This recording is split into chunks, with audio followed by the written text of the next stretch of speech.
오늘은 지금의 하나님의 뜻이라는 제목으로 여러분들과 말씀을 나눠보고자 합니다. 최근에 인기 있던 드라마들 다는 아니지만 상당수의 드라마들은 소위 말해서 사이다 드라마들이 인기를 끌었대요. 그러니까 뭐냐면 막 시원하게 복수를 해주는 거죠. 악당이 있으면 예전에는 그 악당을 탁 잡아가지고 경찰에 넘겨주면서 뭔가 정의로워 이런데, 요즘 드라마는 그 악당을 그 자리에서 시원하게 처리를 해주는 거예요. 막 그럴 때 사람들이 그걸 통해서, 그 장면을 통해서 막 카타르시스를 막 느낀다는 거죠. 시원하다, 속 시원하다. 근데 여러분, 그 드라마를 보면서 속 시원해하면서 내가 한 번쯤은 말이죠, 그런 사이다 한번 해보고 싶다는 생각 해보신 적 없으십니까? 저는 이제 목사잖아요. 이제 목사가 되고 이제 교육자 생활을 시작하고 또 하나님의 일을 한다고 하면서 막 그러고 싶은 순간이 사실은 있었어요.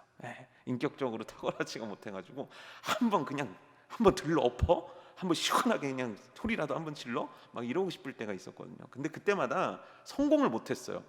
한번 사이다 탁 터트리고 나 등을 돌렸어야 되는데 그거를 잘 못했어요. 왜 그랬냐면 그때마다 제 안에서 한 가지 질문이 떠올랐기 때문이에요. 너 목사 아니니? 너 목사 아니니? 너 목사인데 그렇게 터트리면 시원은 하겠는데 그렇게 터트리고 나면 너 성도들한테 어떻게 설교할래? 너 성도들한테 어떻게 착한 척 할래? 너 성도들한테 어떻게 그러지 말라고 얘기를 할래? 항상 제 안에서 이 막 부글부글 끓는 사이다가 터지지 못하는 이유는 바로 그거였어요. 내가 누구지? 나는 무엇 해야 되는 사람이지? 나는 결국에 어떠한 것을 내 삶의 기준으로 삼고 따라야 되는 사람이지라는 질문이 감사하게도 제 마음속에 항상 있어 주었기 때문에 아직 우이중학교에서도 시원한 사이다 한 번을 못 터뜨렸네요. 아마 앞으로도 하나님께서, 제 안에 계신 성령께서 못 터뜨리게 하실 줄 믿습니다. 하지만 살다 보면 한 번쯤 그러고 싶은 생각 들고요, 살다 보면 뭔가 나도 시원하게 다른 사람들의 방법처럼 세상 사람들이 쓰는 좀 독한 방법들을 써서 시원하게 복수하고픈 그런 때가 있을 수 있다라는 거죠. 하지만 그때 우리는 질문해야 돼요. 나는 누구지? 나는 어떻게 해야 되지? 내가 따라야 될 법은 과연 무엇이지? 우리는 그것들을 생각할 수 있는, 그 순간에 이 질문을 떠올릴 수 있는 사람들이 되어야 된다는 거죠. 오늘은 이 문제를 가지고 한 사건과 연관해서 여러분들과 말씀을 나누려고 하는데, 그 사건은 그 디나의 강간 사건입니다. 먼저 이 사건의 배경을 좀 살펴보게 되면, 이제 야곱이 참 우여곡절 끝에 드디어 도착했잖아요. 그랬더니 이제 그 자기를 죽이려고 들었던 형과 극적인 화해를 하고 이 야곱이 숫곳이란 곳에 머물게 됩니다. 사실 숫곳이란 곳에서는요, 야곱이 오래 있을 생각이 없었어요. 그런데 왜 그곳에 머물렀냐면 지금 야곱의 상태가 매우 안 좋거든요. 이제 그걸 좀 설명해 드리면, 지금 야곱이 출발했던 하란의 집에서 지금 야곱이 있는 곳까지가 대략 900km 정도가 되는 아주 먼 거리였단 말이죠. 그런데 그곳에서도 무려 640km나 되는 거리를 열흘 만에 돌파했어요. 자, 그럼 여기서 수학 문제 내드릴게요. 640km를 열흘 만에 돌파했으면 하루에 몇 킬로를 간 걸까요? 네, 64km를 간 거죠. 그러면 여러분들 64km를 하루에 걸어보신 적 있으십니까? 뛰어보신 적 있으십니까? 없으시네요. 제가 이제 군대 때 제일 많이 걸어본 게 40km 행군이었거든요. 40km를 걸으면요, 발에 막 이따만한 막 동전 크기만한 500원짜리 100원짜리 막 이만한 물집이 막 잡히거든요. 그게 쉬운 게 아니거든요. 근데 당시에 야곱의 아이들은 10살 뭐 그 이하 아이들도 있었고 대부분 10대였었고, 야곱의 나중에 증언에 의하면 소가 새끼를 뱉는데도 불구하고 그 거리를 막 강행군을 한 거예요. 잡히면 안 되니까 삼촌 라반한테. 그리고 나서 좀 속도는 늦춰졌는지 모르겠지만 앞에 형이 지금 400명의 군대를 데리고 온다는 소식에 야곱이 얼마나 스트레스를 받았겠습니까? 그래서 막 어느 날은 2대로 나눴다가 어느 날은 3대로 나눴다가 진짜 야곱이 받았을 스트레스는 어마어마했을 거란 말이에요. 거기다가 야복강 사건을 끝나고 나서 지금 야곱이 한쪽 다리를 못 쓰게 됐잖아요. 그럼 여러분들도 경험해 보셨지만 막 잘 뛰다가 다리가 삐어요. 그러면 그날 유독 몸을 움직이기가 불편하지 않습니까? 그래도 다리 삔 지 며칠 되게 되면 그래도 약간 적응이라는 걸 할 수 있는데, 지금 야곱의 상황은 몸도 갑자기 어젯밤에 그렇게 다쳤고요, 새벽에 그렇게 다쳤고요, 거기다가 자신이 데리고 있는 가축들 상태도 안 좋고 자녀들 얼굴을 보니까 다크서클이 여기까지 내려와 있는 거예요. 그러니까 이 모든 가축들을 끌고 또 형을 따라가기에는, 또 목적지를 가기에는 어려움이 있었단 말이에요. 그래서 잠시 머무른 곳이 바로 숫곳이었고, 그곳에서 잠시 쉬었다가 하나님께서 그에게 원하시는 곳으로 가야지라고 마음을 먹었단 말이에요. 그런데요, 그곳에 한 가지 충격적인 일이 하나 일어나요. 물론 여러분들은 충격적이지 않을 수 있지만 야곱을 바라보는 입장에서 야곱의 인생을 생각할 때 매우 충격적인 장면이 뭐냐면, 그곳에 우릿간을 지었다는 거예요. 우릿간은 뭐냐면 쉽게 얘기하면 동물들이 지낼 수 있는 숙소를 만들었다는 거거든요. 그럼 그 의미가 뭐냐면 나는 이곳에 오래 머물겠습니다 라는 뜻이에요. 지금 야곱은 갈 데가 있어요. 하나님과 약속한 곳을 가야 돼요. 하나님과 약속한 그곳에 가서 하나님께 경배드리고 영광 드려야 돼요. 근데 그만 숫곳에 머물게 되고요, 조금 어느 정도 머물렀다가 바단 아람이란 곳에 갔다가 결국 지금은 세겜이란 곳에 머물러 있게 된다는 거죠. 그래도 세겜은요, 그 가나안 땅에 속하긴 했어요. 제가 지도 한번 보여드릴게요. 지도 한번 보시면 이해가 좀 편하실 것 같아요. 지도 보여주세요. 지도가 없나요? 네, 지도가 있죠. 여기 보이세요? 지금 숫곳 점 보이세요? 숫곳 여기 요걸 뭐라 그러죠? 요단강의 숫곳 딱 겹쳤고, 그 숫곳에서 세겜 땅으로 옮겼으니까 엄연히 말하면 숫곳은 가나안 동편이니까 가나안 땅이라고 그 당시에는 볼 수가 없고 가나안 땅으로 오긴 왔단 말이죠. 가나안 땅에 와가지고 빨리 베델로 가가지고 또는 아버지를 만나러 가거나 뭔가 그의 목적지를 향해 갔었어야 되는데, 그가 지금 적당한 위치인 세겜에 자리를 잡았다는 거예요. 이제 제 얼굴을 좀 보여주세요. 이 세겜의 자리를 잡고 나서 일어난 일이 디나의 강간 사건인 거예요. 디나가 그곳 사람들, 그곳 여인들을 보러 갔다라는 걸로 봐서는 어떤 축제일이 있었던 거죠. 그 축제일에 놀러 간 거예요. 그곳의 딸들, 가나안의 딸들과 한번 어울려 보려고 축제일에 쓱 구경을 갔다가 그만 봉변을 당하게 된 거죠. 여러분, 근데 생각을 잘 하시면서 말씀을 봐야 되는 게, 그 당시 고대 근동에서의 축제는요, 그냥 우리가 생각하는 축제, 대학교 축제가 아니에요. 굉장히 음란하고 방탕함이 전제되어 있는 축제거든요. 근데 그 축제에 디나라는 사람이 가서 그 축제에 어울렸고, 그 결과 씻을 수 없는 충격적인 일을 접할 수밖에 없었다라는 거예요. 자, 딸이 그렇게 처참한 꼴로 지금 잡혀 있는 거예요. 그럼 어떻게 해야 될까요? 야곱은 어떻게 해야 되죠? 야곱은 칼을 뽑아 들고 싸워야 될까요? 아버지로서 어떻게 해야 될까요? 여러분, 지금 잠시 야곱으로 감정이입을 해보세요. 여러분들이 야곱이라면 어떻게 하실래요? 칼을 들고 싸우겠어요? 아니면 그래, 잘 됐다, 이렇게 된 거 어떻게 하겠니? 결혼시키겠어요? 여러분, 하나님께서 정말 원치 않으시는 게 이방인들과의 결혼인데 야곱이 그 일에 앞장설 수 없잖아요. 그렇다고 칼을 뽑아서 싸울 수도 없어요. 왜냐하면 야곱은 이방인이에요. 우리가 가나안 땅에 아브라함과 이삭과 야곱이 가나안 땅에서 거주했다, 그러니까 뭔가 이 사람들의 사회적인 포지션이 굉장할 거라고 생각하지만 아니에요. 당시에 이 땅의 개념의, 땅의 소유의 개념은 뭐냐면 그 민족 거예요. 그러니까 아브라함은 가나안 민족이 아니에요. 그러니까 아브라함은, 이삭은, 야곱은 아무리 그들이 잘 살고 그 땅에서 번영을 누린다고 하더라도 언제든지 내쫓고 언제든지 약탈당할 수 있는 이방인들이에요. 그러니까 야곱 입장에서는 아무리 그가 부자고 아무리 노예들이 많고 아무리 힘이 세다고 하더라도 그 모든 가나안을 적대해서 싸울 만한 능력이 야곱에게 없다는 거예요. 그렇다고 결혼도 할 수도 없고 싸울 수도 없고, 참 야곱 입장에서 어떤 결정을 해야 되냐는 거예요. 근데 그때 야곱의 아들들이 야곱 대신에 나섭니다. 세겜과 하몰을 만나는 거예요. 하몰은 세겜의 아버지, 그러니까 그 세겜이 추장 아들이에요. 그리고 하몰은 추장인 거죠. 그래서 이 둘을 만나서 조건을 제시하는데, 그 당시에 세겜이 이 야곱의 딸을 너무 사랑한 거예요. 그 사랑하는 마음을 알고 야곱의 아들들이 이와 같이 제안을 하는 거죠. 좋다, 너가 좋아하냐? 좋아합니다. 그럼 결혼시키자. 감사합니다, 감사합니다. 근데 조건이 있다. 무슨 조건입니까? 다 들어드리겠습니다. 저희가 어떤 조건이든 다 하겠습니다. 너네 할례를 행해야 된다라는 거예요. 할례가 뭐죠? 이스라엘 백성들이 하나님의 백성됨을 증명하는 상징과 같은 게 할례 아닙니까? 할례를 하라는 거예요. 그럼 이 요구에 대해서 세겜과 하몰은 어떻게 받아들여야 될까요? 갑자기 멀쩡한 성인인데 어느 날 갑자기 할례를 하라고 하니까, 그것도 너희들 동네에 있는 모든 남자들이 할례를 해야 우리와 결혼할 수 있다라고, 우리 그 동생과 결혼할 수 있다 이렇게 얘기하니까 어떻게 이걸 받아들였겠습니까? 근데 놀랍게도요, 이들은요 이것들을 굉장히 좋게 여긴다는 거예요. 우리가 18절에 봤지만 그의 아들 하몰과 그의 아들 세겜이 좋게 여기고, 그 다음에 어떻게 했냐면 이 소년이 그 일을 행하기를 지체하지 않았다는 거예요. 이게 뭐냐면 굉장히 서둘러서 이 일을 추진했다는 거예요.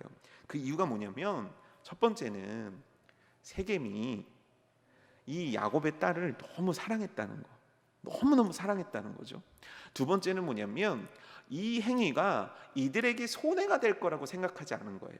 그 이유에 대해서 20절, 21절, 23절에 말하게 되는데, 그 내용이 뭐냐면 우리 할례 하자 가지고, 그런 다음에 그들을 우리 땅으로 받아들이자. 야 봐봐, 우리 땅 넓잖아. 그러면 그 이 땅에 그들이 가축들을 데리고 올 거야. 그럼 그 가축들을 우리가 매매하고 거래하고 그들의 딸을 우리가 결혼하면서 우리가 하나가 돼서 결국은 어떻게 되냐면 우리 이 부족에 그들의 막강한 야곱의 경제권을 빨아들여서 우리도 정말 잘 사는 사람들로 될 수 있지 않겠냐, 이 얘기를 한 거죠. 그랬더니 이 세겜과 하몰의 말에 그들이 그럴듯하게 여기고 이 일에 동참하게 된 거예요.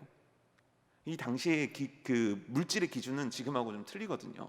지금은 부동산이 짱이잖아요, 그렇죠? 네, 부동산이 정말 비싸지고 있잖아요. 근데 그 당시에는요, 땅은 넓은데 인구가 적었던 시대라 부동산의 가치보다는 양이나 소나 염소의 가치가 더 높았거든요. 근데 그거를 많이 소유한 사람이 누구예요? 야곱이니까 그들이 보기에 이 제안은 그렇게 거부할 만한 제안이 아니었다고 받아들인 거예요.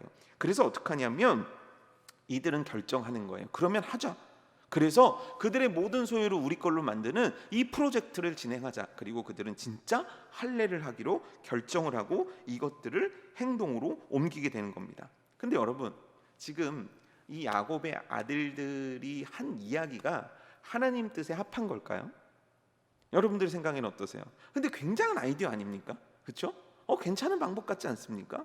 그렇지만 물어봐야 될 거는, 하나님 방법에 과연 이것이 합한 겁니까? 하나님께서 원하시는 게 뭡니까? 여러분, 놀랍게도요, 이 이스라엘 백성들이 가나안 정복 전쟁을 벌일 때 하나님께서 가나안 정복 전쟁에서 요구하신 정말 강력한 사항 하나가 있는데요. 그건 뭐냐면 그들을 다 죽이라는 거예요. 그들을 다 내어 쫓으라는 거예요. 너희들 주변에 그들을 두지 말라는 거예요. 왜냐하면 그들 때문에 너희들이 올매에 걸리게 된다. 그들 때문에 너희가 우상 섬기게 된다. 그러니까 하나님의 뜻은 뭐냐면 이방인들과 결혼하고 이방인들과 함께하는 것이 하나님의 뜻이 전혀 아니었다는 거예요. 그런 면에서 봤을 때도 이 지금 아들들의 작전은, 이 아들들의 계획은 정말 하나님 뜻에 옳지 않은 게 분명해요. 그런데요, 중요한 건 뭐냐면 그들 역시 정말로 할례를 한 다음에 두 지파를, 두 민족을 하나로 엮는 일을 그들 아들들도 원하지 않고 있었다는 거예요. 아니, 그럼 왜 그들한테 할례를 하라고 요구했던 걸까요? 왜 그들에게 할례를 해서 우리 하나가 되자고 얘기했던 걸까요? 그들이 지금 야곱의 아들들의 속내는요, 뭐냐면 할례를 하게 하는 거예요. 그러면 남자들이 움직이지를 못하잖아요. 그때 피해 복수를 하겠다. 이게 야곱의 아들들의 작전이었던 거예요. 결국 지금 세겜과 하몰은 야곱의 아들들의 말을 철석같이 믿고 할례를 하게 돼요. 그리고 3일째 되던 날 레위와 시므온이 칼을 뽑아요. 왜 3일째냐면 할례를 행하고 나서 3일째 가장 고통스럽대요. 그러니까 그걸 아는 거죠, 레위하고 시므온은. 왜냐하면 자신들은 그 할례라는 경험을 했기 때문에. 그래서 칼을 뽑아들고 처절한 피해 복수를 하는 거예요. 그 성에 있는 모든 남자들을 죽이고요, 그 다음에 자신들의 역적인 세겜과 하몰을 죽이고요, 그 다음에 여동생 디나를 딱 데리고 돌아오는 거예요. 그럼 여러분 상상해 보세요. 그들의 손에는 뭐가 묻었겠고, 그들의 얼굴에는 뭐가 묻었겠고, 그들의 옷에는 뭐가 묻었을까요? 네, 피가 막 묻었겠죠. 피가 막 묻었을 거예요. 그리고 집에 돌아갔어요. 그럼 집에는 형제들이 있었겠죠. 그럼 형제들이 그 모습을 보고 어떻게 해야 될까요? 무슨 일이야? 야, 이거 빨리 아빠한테 알리자. 야, 너네 도대체 무슨 일을 저지른 거야? 뭐 좀 혼을 낸다든지, 갑자기 뭐 혼란이 인다든지, 아니면 막 아버지한테 가서 아버지 큰일 났어요 뭐 말을 한다든지, 뭔가 이런 장면 우리가 생각할 수 있단 말이에요. 근데 놀랍게도요, 이 나머지 형제들이 어떻게 하냐면 바로 칼을 일어나는 거예요. 그러더니 정신없이 그 마을로 들어가서 노략을 하기 시작하는 거예요. 노략이 뭐냐면 그곳에 있는 재물을 약탈하고 여인들을 훔쳐오고 아이들을 훔쳐오는 거예요. 그러니까 쉽게 얘기하면 인신매매를 해갖고 오는 거죠. 왜요? 그들의 목적은 복수가 아니에요. 어느 순간인가요? 광기 어린 약탈이 돼버렸고 광기 어린 살인의 현장이 만들어진 거예요. 이 사실을 야곱이 알게 돼요. 그리고선 야곱이 30절에 이와 같이 얘기하게 됩니다. 30절 말씀 우리 함께 읽어볼까요? 시작.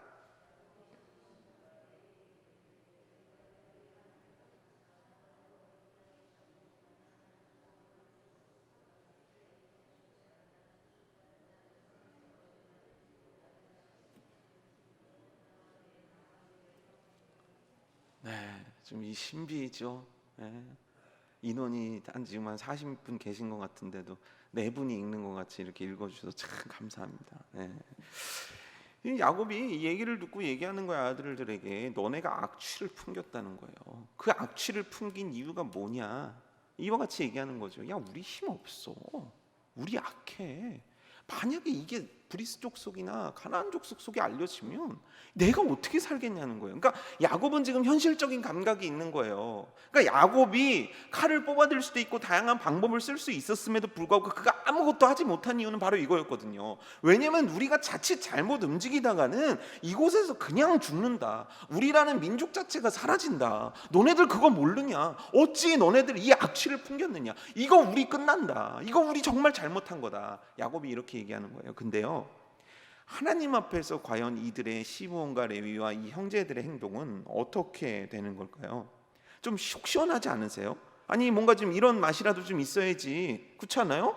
그 복수를 쫙 해주고 여동생을 딱 구출해오고 얼마나 멋있고 속 시원한 장면입니까? 어찌 보면 우리 입장에서는 이 장면이 그렇게 받아들일 수도 있을 거예요. 근데요, 야곱의 축복이라고 우리가 잘 알고 있는, 야곱이 마지막 죽기 전에 자녀들한테 기도를 해준 장면이 있다는 거예요. 거기서 하나님은 야곱을 통해서 정확하게 이 사건을 딱 뽑아서 이야기를 하세요. 그 성경 구절이 어디 있냐면 창세기 49장 5절에서 7절 말씀인데요, 제가 읽어드릴게요. 시몬과 레위는 형제요, 그들의 칼은 폭력의 도구로다. 내 호나 그들의 모의에 상관하지 말지어다. 내 영광아 그들의 집회에 참여하지 말지어다.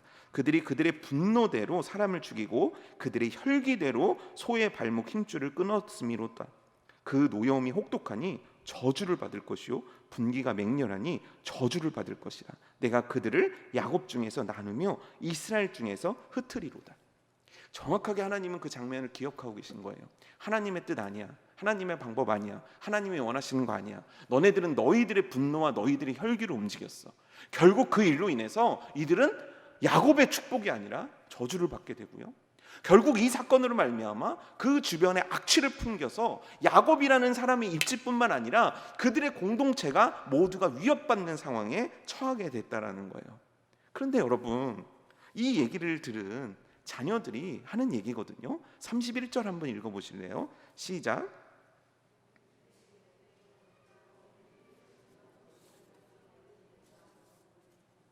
어떻게 생각하십니까? 야곱이 너네들 악취를 풍겼어, 너네들 너무 잘못했어 이랬단 말이에요.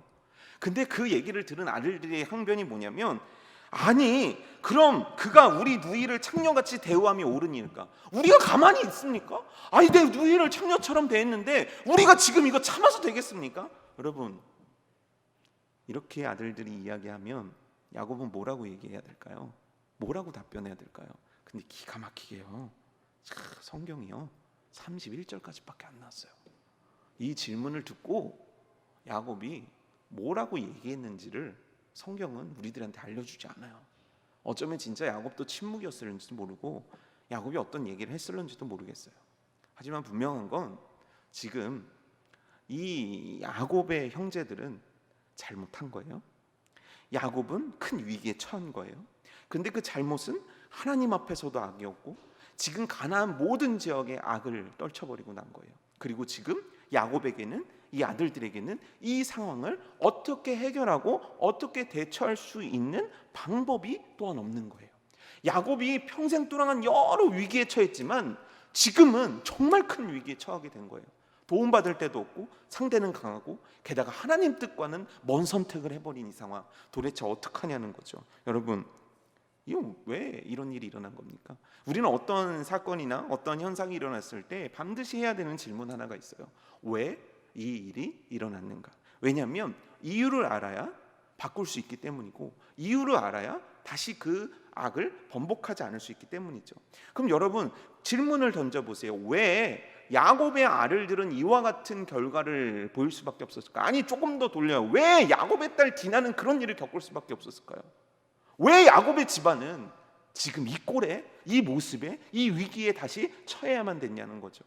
과거의 어려움과 달라요. 과거의 어려움은요, 광야였고 하나님이 그를 훈련시키시는 과정이었고 하나님의 은혜가 있었고 하나님의 역사가 있고 하나님의 구원이 있어요. 그렇지만 지금은 그냥 잘못한 거거든요. 왜 이런 일이 일어난 걸까요? 첫 번째는요, 야곱이 목표를 잃어버렸어요. 목적을 잃어버렸다는 거예요. 그가 가야 할 곳이 어디입니까? 베델이요. 그가 그곳에서 해야 되는 게 뭡니까? 하나님께 예배드리는 거예요. 그런데 지금 야곱이 그 일을 하고 있습니까? 아니요.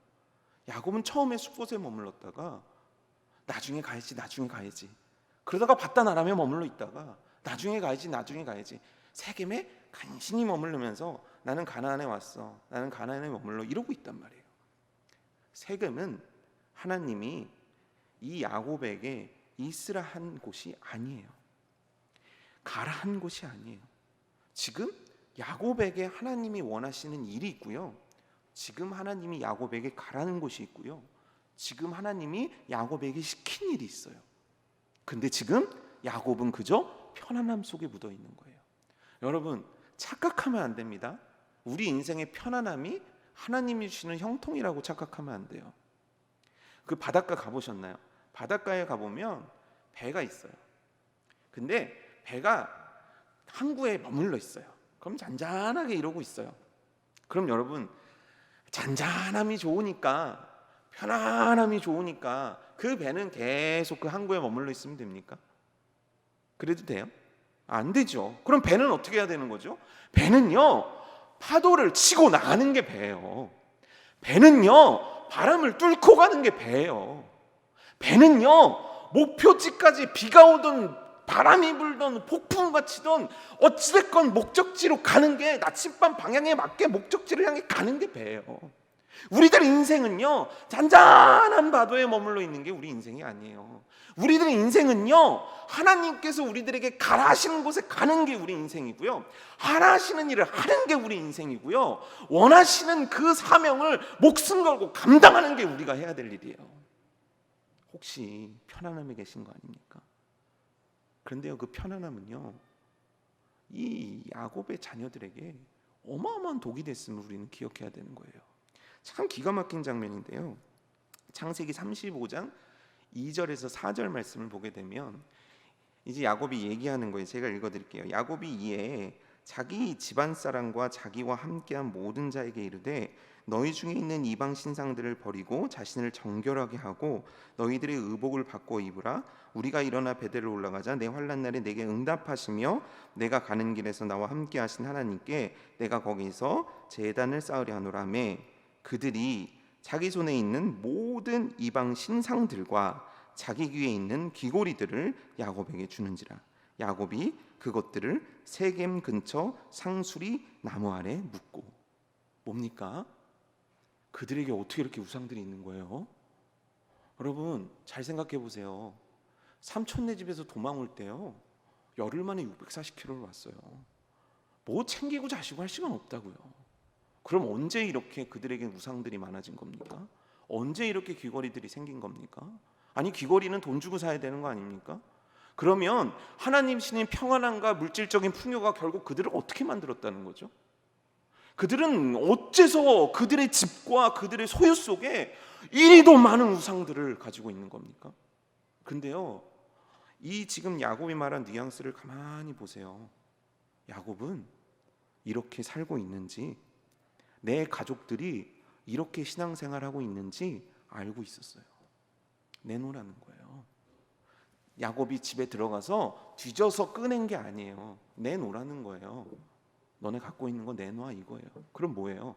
야곱도 편안함 속에서 묵인하고 있었다는 거죠. 내 자녀가 이방신 섬기는 곳에 가고 우상 가지고 와서 섬기고 이방의 응탕한 축제에 놀러 다니는 거 야곱도 알고 있었던 거예요. 못 본 채 하고 있던 거죠. 못 본 척하면 편하잖아요.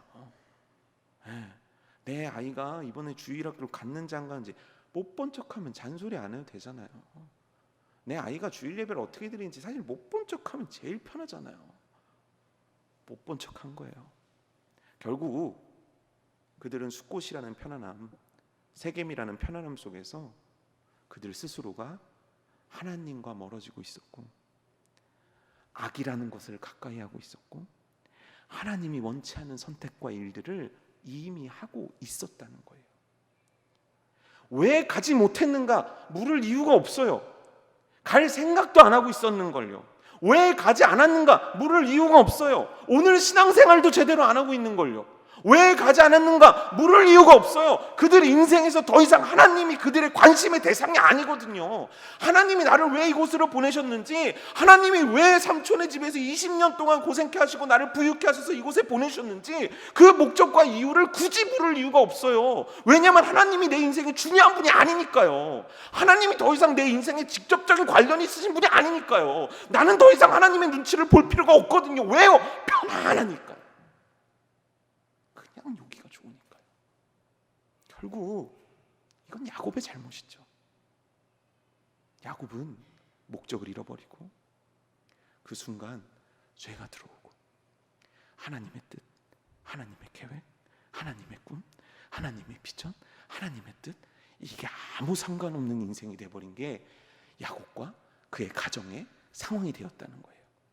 그러면 여러분 정말 궁금한 건 그 아들들이 그런 일을 저지르기 전에 야곱이 뭔가를 했었어야 되잖아요. 그렇죠? 그 살육을 야곱이 맡고 야곱은 뭔가 이들에게 답을 줬었어야 되는 거잖아요. 그러면 야곱은 과연 그 순간에, 그의 자녀들은 그 순간에 디나가 그렇게 겁탈을 당하고 왔을 때 이들은 과연 무엇을 했었어야 되는가는 거죠.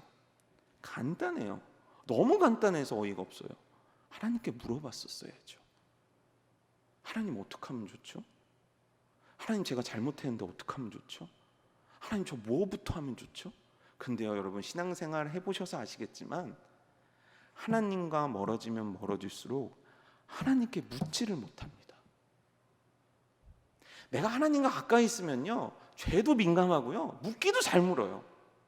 근데요 어느 순간 하나님이 멀어지면 멀어질수록 하나님께 질문을 해야 된다는 것을 까먹어요. 하나님의 뜻을 구해야 된다는 걸 잊어버려요. 그 대신에 내 뜻이 들어오고, 그 대신에 세상 사람들이 어떻게 하지가 들어오고, 그 대신에 내가 어떻게 하면 이 상황을 내 방법과 내 뜻대로 할까, 내 소견대로 옳게 처리를 할까, 이 생각밖에 들어오지 않는다는 거예요.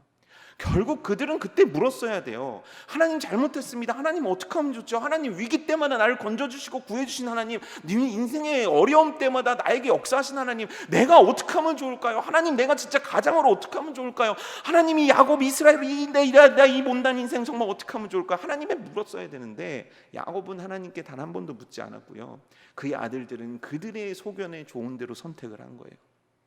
여러분, 지금까지 창세기 우리가 오늘 읽은 말씀까지요, 그 어떤 사람도 하나님께서 택하신 백성이 살육하거나 노력했다는 기록은 없어요. 이들이 최초예요. 이들은 자신들의 방법을 택한 거예요. 아니요, 이들은 원래 무엇을 택해야 되는 사람이냐면 야곱과 그의 아들은 무엇을 택해야 되는 사람이냐면 하나님의 방법을 택해야 되는 사람들인 거예요. 그들의 방법을 취해서 내 이득을 취하는 자가 아니라 이들의 원래 정체성은 뭐냐면 하나님을 가까이 하고 하나님께 묻고 그 물은 대로 하나님의 방법대로 순종해야 되는 것이 이들의 정체성인 거예요. 이들은 하나님 앞에 물었어야 돼요. 이들은 하나님 앞에 묻고 하나님의 방법을 따랐어야 돼요. 그래서 이 위기 속에서 일하시는 하나님을 경험했어야 돼요. 그렇지만 그들은 다 잊어버려요. 그래 놓고서는 하나님의 백성다움을 나타내는 상징인 할례를 가지고 죄악을 저지르는 거예요. 여러분, 할례를 받았다. 이게 의미하는 게 뭡니까? 그냥 나는 할례 받았어 이겁니까? 나는 그냥 이스라엘 백성이야 이겁니까? 아니에요. 넌 택함 받은 사람이야. 넌 하나님의 법을 따르는 사람이야. 너는 하나님의 백성이야. 너를 통해서 하나님은 이루실 일이 있어. 너는 언약 백성이야. 너를 통해 적과 꿀이 흐르는 가나안 땅을 통해서 하나님이 열방 가운데 하실 일이 있어. 너는 바로 그 통로야. 이 의미가 할례의 의미예요. 거룩과 구별과 그렇게 살아가는 삶, 다른 삶, 타고난 삶, 아름다운 삶, 이게 할례가 의미하는 삶이에요. 근데 결국 이들은 어떻게 했습니까? 이 할례를 그들의 복수의 도구로 삼는 거예요. 아무 생각이 없어요. 할례가 뭔지에 대한 생각도 없어요. 예레미야 4장 4절에 이렇게 나와 있어요. 유다인과 예루살렘 주민들아, 너희는 스스로 할례를 행하며 너희 마음 가죽을 베고 나 여호와께 속하라. 그리하지 아니하면 너희 악행으로 말미암아 나의 분노가 불같이 일어나 사르리니 그것을 끌 자가 없으리라. 지금 이 말씀을 한 예레미야 선지자가 말씀한 대상은요, 다 할례 받았어요. 근데 지금 하나님이 원하시는 건 뭐예요? 마음의 할례를 받으라는 거예요. 너네가 마음의 할례를 받지 않고 어찌 할례 받을 수 있다고 생각하는가? 그럼 여러분, 야곱의 아들들은 지금 마음의 할례를 받았습니까? 그렇다면 마음의 할례를 받은 자들은 어떻게 해야 되는 겁니까? 이 상황 속에서 어떻게 해야 되는 겁니까? 참 여기서 우리의 또 하나의 괴로움이 등장하게 되는 거예요. 하나님이 원하시는 것은 무엇인가? 마태복음에 나와 있는데요. 마태복음 5장 39절에 40절 말씀이에요. 누구든지 내 오른편 뺨을 치거든 왼편도 돌려대며 또 너를 고발하여 속옷을 가지고 한 자에게 겉옷까지도 가지게 하며. 여러분, 따기 맞아 보셨습니까? 죄송합니다. 따기를 맞는다는 얘기라고. 학교 선생님들한테 맞아 보신 적 있으실 줄 압니다. 저도 많이 맞았어요. 제가 왜 맞았냐면 중학교 3학년 때인데 저희 담임 선생님이 그렇게 술을 좋아하셨어요. 그래서 학교에서도 그렇게 술을 드셔가지고 수업 시간에. 근데 제가 이제 그때 모학 교사님이 예전에는 이제 뭐 라지에이터나 난로가 아니라 뭐 저하고 비슷한 세대는 아마 기억하실 텐데 가스가 있어요. 띡띡띡띡띡 톡 들어오는 가스 있죠. 그거 기억하시는 분 계십니까? 김범준 선생님 감사합니다. 네. 그 가스가 있는데 그 가스가 들어가는 요 선이 있잖아요. 그래서 제가 고의는 아니었고 애들하고 뭐 놀다 밀려가지고 거기 이렇게 목이 이렇게 있던 거예요. 제가 뭐 가스줄에 목을 건 건 아니고. 그러더니 갑자기 담임 선생님이 쉬는 시간인데 들어오더니 너는 지금 가스줄에 목을 매서 죽으려는 거야. 아니 그럴 리가 없지 않습니까?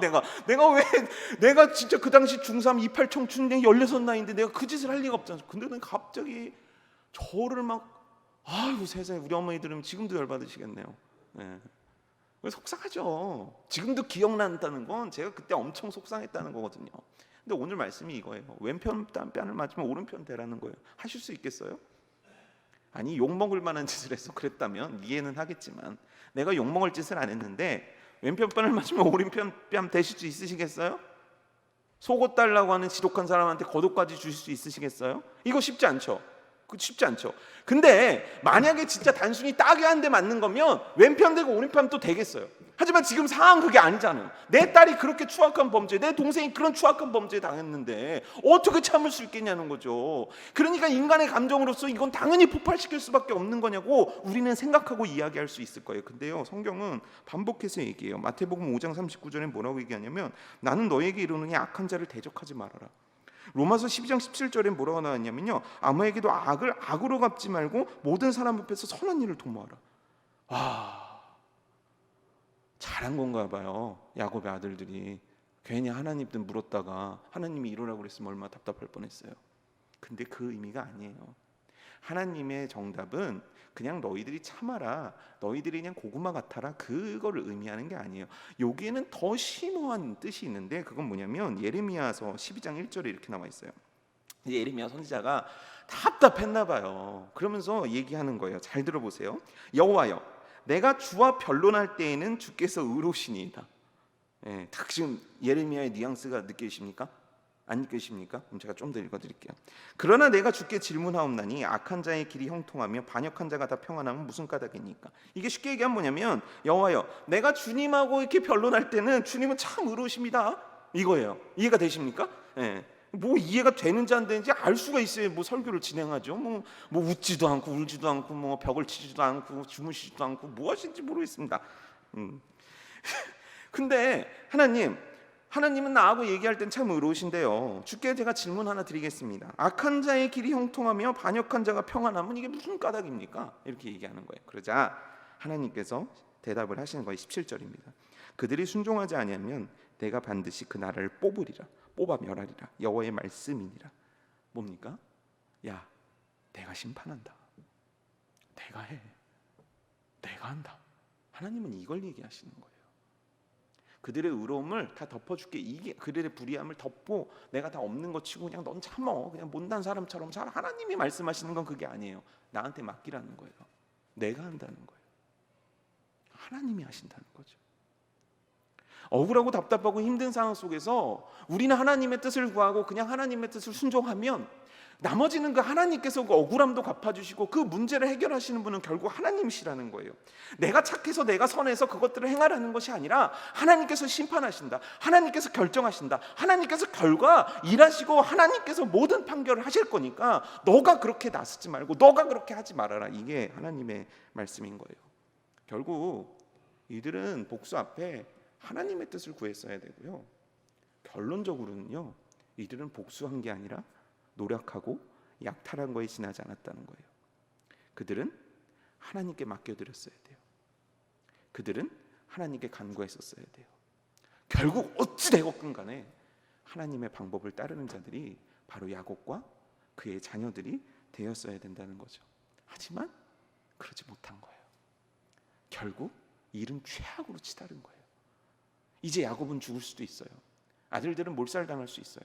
하나님의 계획은 전부 다 무산될 수도 있어요. 이들의 어리석음이 그 큰 죄악을 만들어냈기 때문이죠. 그러면 어떻게 해야 될까요? 여러분, 이렇게 일이 다 벌어진 상황 속에서 어떻게 해야 될까요? 야곱이 그 가나안 족속들을 다 찾아다니면서 아우 죄송합니다. 저희 아들들이 정신머리가 없어가지고 정말 죄송합니다. 이거 예물 받으시고 화 좀 푸십시오. 뭔가 이런 노력을 해야 되는 겁니까? 아니면 그 아들들을 막 매질을 해야 되는 겁니까? 도대체 이 상황 속에서 야곱이 선택할 수 있고 이 자녀들이 해야 되는 행동은 과연 무엇이겠습니까? 말씀 읽어드릴게요. 요한계시록 2장 4절 말씀인데요. 에베소 교회에게 하신 말씀이에요. 그러나 너를 책망할 것이 있으니 너의 처음 사랑을 버렸느니라. 처음 사랑을 버렸다는 거예요. 그래서 하나님께서 지금 에베소 교회는 촛대로 옮기시겠다는 아주 심각한 상황을 말씀하고 계신 거예요. 그런데 그때 하나님의 솔루션이 그 다음에 등장합니다. 그러므로 어디서 떨어졌는지를 생각하고 회개하여 처음 행위를 가지라. 너네들 처음 사랑을 잃었다? 그래서 나는 촛대를 옮기고자 한다? 그런데 방법이 있어. 너희가 그 사랑이 어디서 떨어졌는지 그 지점에 가라. 이게 뭡니까? 너네들 돌이켜. 나에게로 돌이켜. 우리가 생각할 때는 방법이 없고 우리가 생각할 때는 또 수많은 방법이 있을지 몰라요. 그리고 일은 다 벌어졌어요. 물은 다 엎질러졌어요. 엎질러진 물 담을 수 없대요. 그러니 끝난 거예요. 하지만 지금 하나님께서 원하시는 건 이거예요. 너네들 회개하고 돌이켜라. 그리고 다시 베델로 가라. 이게 지금 하나님께서 야곱과 그의 자녀들에게 원하시는 뜻이라는 거예요. 여러분, 오늘 말씀 어떠세요? 우리가 야곱 아들처럼 그런 짓은 안 하죠. 그렇죠? 우리가 야곱 아들처럼 악하지도 않아요. 하지만 우리가 질문해야 될 게 있어요. 우리 머무르고 있는 거 아닙니까? 나라는 신앙생활이 너무 평온하기만 한 거 아니에요? 하나님께서 원하시는 건 우리들의 평온함이 아니에요. 하나님이 원하시는 형통은 평온함이 아니라고요. 아이러니하게도 우리 크리스천들이 가장 평안한 시기는 가장 폭풍우가 몰아칠 때예요. 왜요? 그곳에 주님이 함께 하시고 주님의 역사가 그때 있으니까요. 잔잔한 바다는 오히려 우리를 잠재우는 거예요. 여러분, 멈춰 계신 건 아닙니까? 여러분들의 신앙은, 여러분들의 순종은, 하나님을 향한 여러분들의 예배는, 하나님을 향한 여러분의 봉사는, 하나님을 향한 여러분의 열정은 어디에 가 계십니까? 혹시 코로나니까 단계 풀리시면 움직이시렵니까? 혹시 그냥 내 상황이 이러니까 그냥 가만히 계시렵니까? 중요한 건요, 하나님은 우리를 이 땅에 거저 보내신 것이 아니고 이 순간을 살아가는데 거저 살게 하신 분이 아니라는 거예요. 우리가 편안함에 묻혀 있을 때 우리 안에서 죄악이 시작되는 거고, 우리가 그저 그 인간적인 평안함에 물러앉아 있을 때 우리들은 하나님의 뜻을 이루어드리는 동력을 잃게 되는 거예요. 성도님 여러분, 오늘 어떠십니까? 요즘 어떠십니까? 가고 계십니까? 이루어드리고 계십니까? 순종하고 있습니까? 하나님 뜻에 정말 마음이 뜨겁게 타오르고 계십니까? 제가 말씀을 이렇게 쭉 오늘 준비를 하면서 제일 안타까웠던 건 사실 그 아들들도 아니고 디나도 아니고 야곱이었어요. 왜냐하면 야곱의 이름을 하나님이 바꿔주시거든요. 이스라엘로 바꿔주시거든요. 야복강가에서 이제 내가 너 이스라엘이라고 할게 하거든요. 근데 성경에서는 단 한 번도 이스라엘이라고 부르지 않아요. 안 불러요, 하나님. 언제까지요?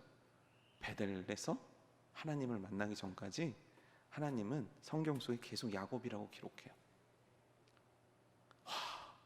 야곱은 왜 이걸 캐치하지 못했지?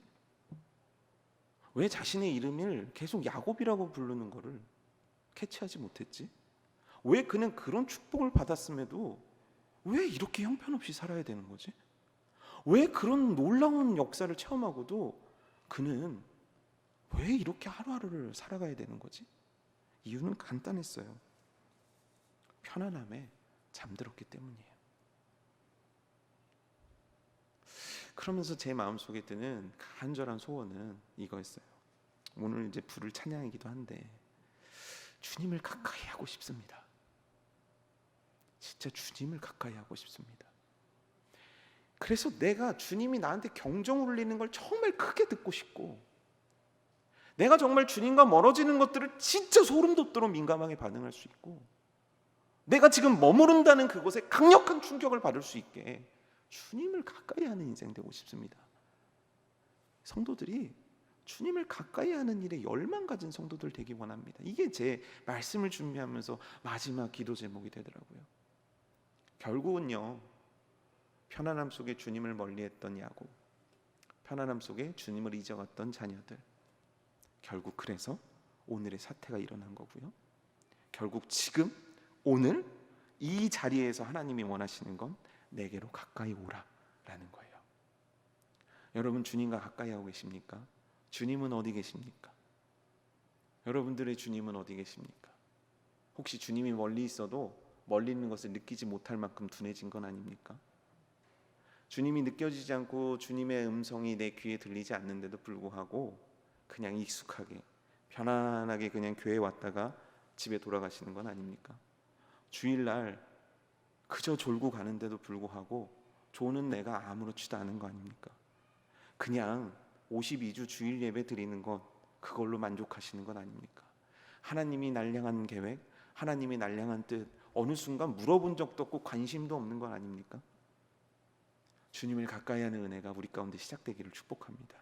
주님을 가까이 함으로 내게 말씀하시는 그 주님의 음성이 천둥같이 들리고, 내게 깨닫게 하시는 그 주님의 은혜가 정말 섬광벽화같이 일어나기를 주님의 이름으로 축복합니다.